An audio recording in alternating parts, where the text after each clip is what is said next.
미국의 부자들이요, 투자 포트폴리오를 짜는 데 있어서 세대 간의 뚜렷한 차이를 나타냈다라는 기사입니다. 젊은 부자들은요, 이전 세대에 비해서 얼터너티브 인베스트먼트, 대안 투자라고 하죠. 이 비중이 3배가량 더 높았다라고 하는데요. 특히 암호화폐와 같은 디지털 자산에 대한 관심이 컸다고 하네요. 최근 이 뱅크 오브 아메리카의 프라이빗 뱅킹 사업부가 발표한 고액 자산가들의 투자 선호도 조사 결과가 있는데요. 이걸 보면 이른바 밀레니얼 그리고 G세대에 해당되는 사람들, 21세에서 43세 사이의 투자자들입니다. 이들과 기성세대로 분류되는 44세 이상의 투자자들이 자산 배분이 크게 엇갈리는 부분이 있었는데, 이게 주식 그리고 코인 그리고 대체 투자였다라고 하네요. 밀레니얼과 G세대는요, 44세 이상 세대들보다 대안 투자에 훨씬 관심이 높았다라고 하고요.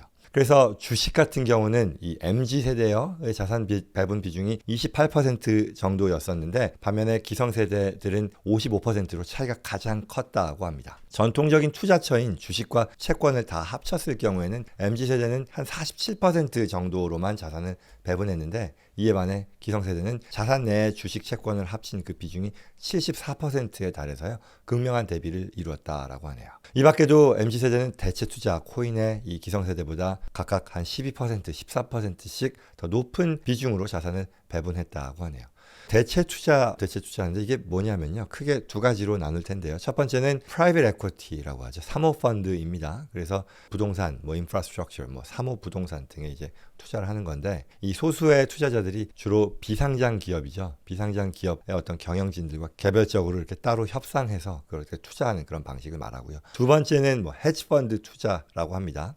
이건 이제 비상장 기업이 아니라 공개된 상장 시장에서 이제 굉장히 좀 공격적인 거죠. 공매도를 한다거나 아니면 레버리지 투자를 통해서 수익을 올리는 그런 헤지펀드들을 통해서 투자하는 그런 방식을 말하죠. 그래서 뱅크 오브 아메리카 측에 따르면은 이 MZ세대는요, 전자, 프라이빗 에쿼티, 사모펀드를 통한 투자를, 그리고 또 기성세대는 후자를 선호하는 편이다라고 발표했습니다. 향후에 자산을 키울 수 있는 기회가 가장 큰 투자처와 관련해서도요, 세대 간 의견이 서로 달랐다라고 하네요. 젊은 층일수록 이 신흥국을 포함한 어떤 주식에 대한 관심이 좀 적고요. 코인, 크립토 커런시죠. 디지털 자산이라든지 비상장 기업, 브랜드 등에 대한 투자를 더 유망하다라고 봤고요. 그래서 이 MZ세대는요, 코인, 디지털 자산의 26%, 그다음에 프라이빗 에쿼티, 그리고 개인 기업, 그 개별 비상장 기업을 말하죠. 그리고 채권, 그리고 그 다음으로 미국 주식 순으로 꼽았다라고 합니다. 반면 기성세대는요, 앞서 말씀드린 것처럼 미국 주식에 대한 신뢰가 가장 높고요. 그 다음으로 신흥국 주식, 그리고 채권, 말하자면 전통적인 투자 자산을 말하는 거죠. 이런 것들을 긍정적으로 평가했고,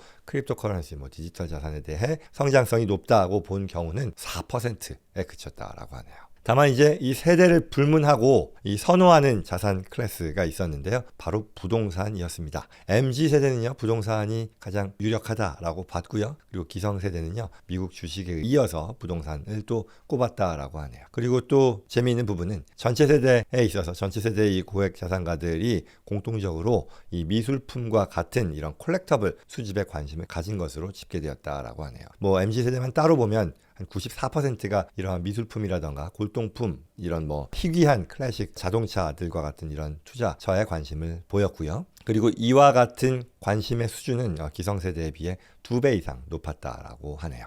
그래서 이렇게 큰 차이를 가져온 배경과 관련해서는요, 뱅크 오브 아메리카 측은요, MZ세대는 2000년도의 닷컴 버블, 그리고 2008년의 글로벌 금융위기, 그리고 코로나 이 팬데믹을 본격적으로 다 겪은 기존의 기성세대들에 비해 말하자면 코로나 이후에 어떤 증시의 랠리를 주로 목격한 그런 세대죠. 그렇다 보니 이들은 어떤 다양한 또 투자 플랫폼이 또 나오기도 했고, 그렇다 보니 좀 더 자기 주도적으로 이 크립토 커런시라던가 아니면 프라이빗 에쿼티에 직접 투자해서 돈을 벌 수 있다는 낙관론이 기성세대들 대비 훨씬 더 두드러진다라고 분석을 했네요. 한편 이번 조사는요, 자금 운용이 가능한 이 자산 기준으로 300만 불 이상인 개인 자산가들 1007명을 대상으로 진행한 것이라고 합니다. 재밌는 거는 한국의 투자자들은 한국 주식을 팔고 미국 주식이나 부동산 등 다른 투자처로 이동하는 분위기지 않습니까?